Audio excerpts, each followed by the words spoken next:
अगला एग्जाम में जो क्वेश्चन पूछा है 2 टू द पावर x बराबर 3 टू द पावर y बराबर 6 to the power minus Z हो तो 1 बटा एक्स प्लस 1 बटा वाई प्लस 1 बटा जेड का मान क्या होगा। ये एग्जाम में पूछा गया है। अब बात आता है कि 1 बटा एक्स प्लस 1 बटा वाई प्लस 1 बटा जेड का मान क्या होगा। यहां पे से अगर जो x और y और z का मान अगर जो पता हो जाए हमें तो इसका वैल्यू निकल सकता है। ठीक है, ऐसे भी निकल सकता है जब x y z का वैल्यू अगर जो आपको पता हो तो निकल सकता है, लेकिन यहाँ कुछ दिया हुआ नहीं है कि x बराबर क्या है y बराबर क्या है, तो है ना कैसे निकालेंगे। तो इसमें एक चीज ध्यान देना है कि जो क्वेश्चन दे रखा है क्या कि 2 टू द पावर x बराबर 3 टू द पावर y बराबर 6 to the power minus Z, ये दे रखा है। क्वेश्चन से ही समझने का प्रयास करेंगे कि ये वाला जो बड़ा वैल्यू है, ये वाला बड़ा वैल्यू है, इसका दोनों का गुणनफल है कि नहीं। अगर ऐसा है तो उसको इस तरीके से तोड़ देंगे। तो उसको इस तरीके से तोड़ें तो मान के चलते हैं कि 2 टू द पावर x बराबर 3 टू द पावर y बराबर 6 टू द पावर z बराबर k। ये हम लोगों ने मान लिया है। लेट अब क्या करेंगे, ये इसके बराबर है, ये इसके बराबर है, ये इसके बराबर है, तो ये इसके बराबर भी हो सकता है कि नहीं। इसका मतलब है कि 2 टू द पावर x बराबर के बराबर हो जाएगा। और अगर ये x इस तरफ चला जाए इसका मतलब 2 का वैल्यू कितना हो जाएगा, k टू द पावर 1 बटा x। हम इसको इस तरफ इसलिए किए ताकि जो है हमको 1 बटा x के रूप में आ सके, उसी तरह 1 बटा y के रूप में लाएंगे, 1 बटा z के रूप में मतलब लाएंगे, और तीनों को अगर जोड़ देंगे तो हमारा वैल्यू निकल जाएगा। तो उसी तरीके से अगर जो 2 टू द पावर x बराबर k माने तो 2 बराबर k to the power 1 by x हो गया। ठीक उसी तरीके से अगर जो 3 बराबर क्या 3 टू द पावर y बराबर k मानेंगे, यानी कि 3 टू द पावर y बराबर अगर जो k माने हैं तो 3 बराबर कितना हो जाएगा, k टू द पावर 1 बटा y हो जाएगा। उसी तरीके से 6 to the power minus z बराबर k अगर मानेंगे तो 6 बराबर क्या हो जाएगा, k to the power minus 1 बटा z, है ना। ये माइनस में ये बटा मिल जाएगा ना। अब क्या करेंगे, ये देखिए हम क्या बोले कि ये दोनों का गुणनफल इसके बराबर के है कि नहीं है। हम पावर का कंपेयर नहीं कर रहे हैं, हम दोनों बेस का बात कर रहे हैं कि अगर ये बेस दोनों का गुणनफल इसके बराबर होगा तो एक काम कर सकते हैं, आप क्या कर सकते हैं, यहां लिख सकते हैं 2 गुना 3 बराबर 6 लिख सकते हैं। और जब ये लिख सकते हैं तो इसका वैल्यू आप दे सकते हैं 2 बराबर ये वैल्यू है, 3 बराबर ये वैल्यू है और 6 बराबर ये वैल्यू है। ठीक है, तो आपका 2 बराबर वैल्यू कितना हो जाएगा, k टू द पावर 1 बटा x।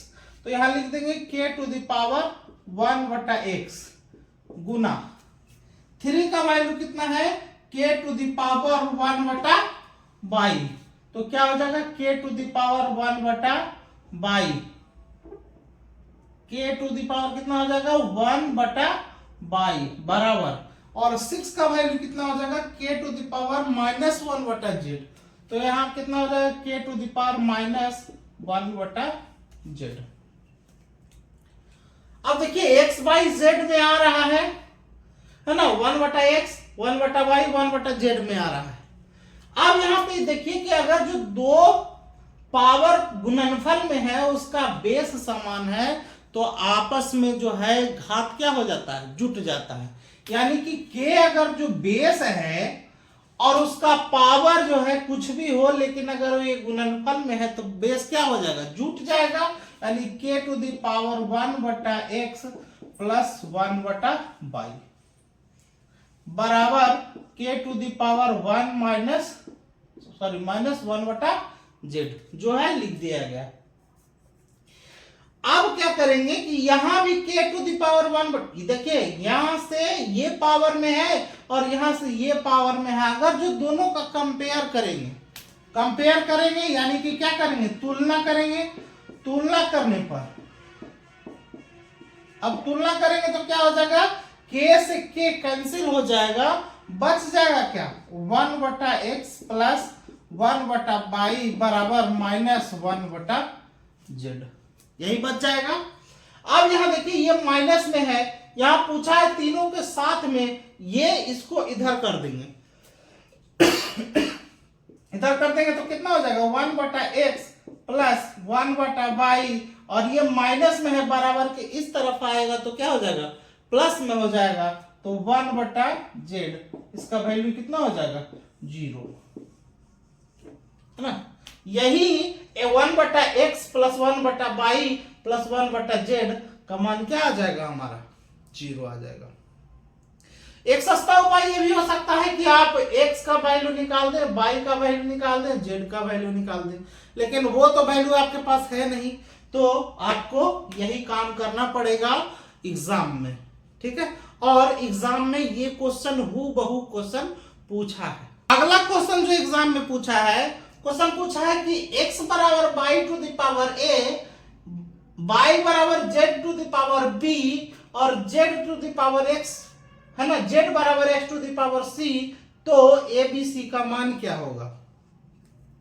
इसका मतलब है कि ये और ये, इसका गुणनफल पूछ रहा है कि आपको क्या आएगा। जब भी इस तरीके का आपके पास प्रश्न हो तो आपको करना क्या है, सबसे लास्ट पोजीशन से चालू करना है, ठीक।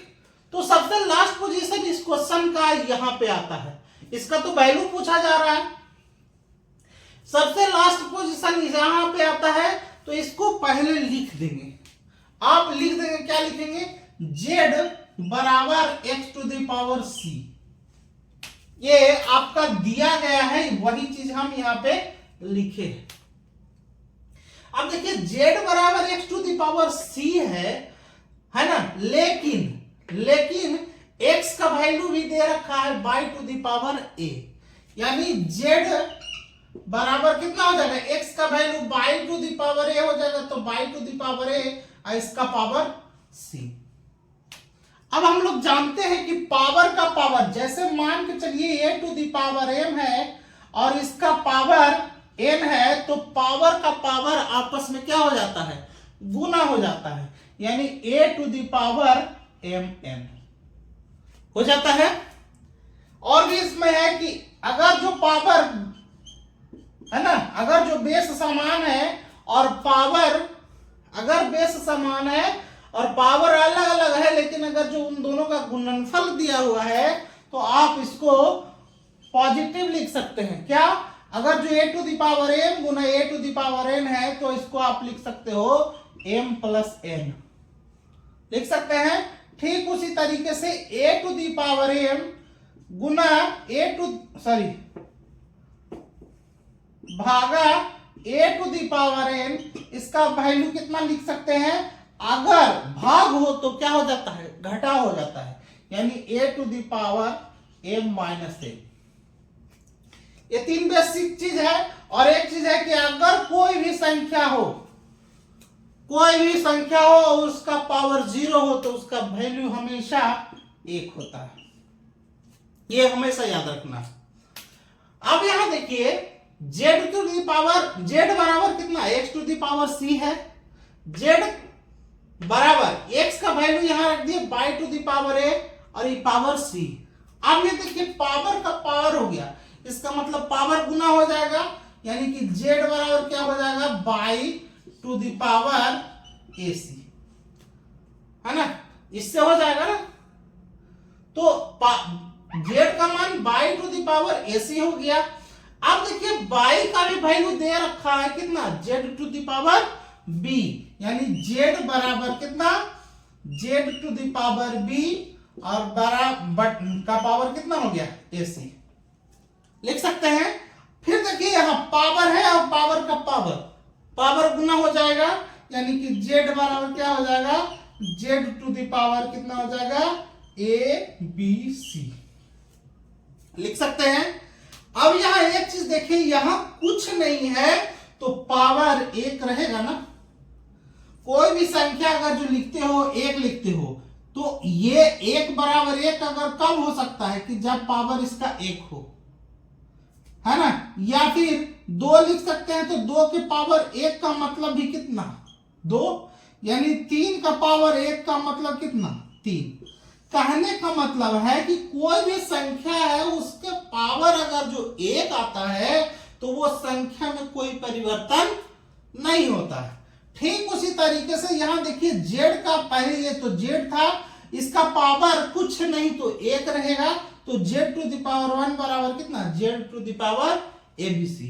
दोनों तरफ से कंपेयर करेंगे तो जेड से जेड कैंसिल हो जाएगा, इधर बचेगा एबीसी और इधर बचेगा 1, यानी कि एबीसी का वैल्यू आपका कितना आ जाएगा, एक आ जाएगा। एबीसी का वैल्यू आपके पास एक आ जाएगा, यही आपका आंसर हो जाएगा।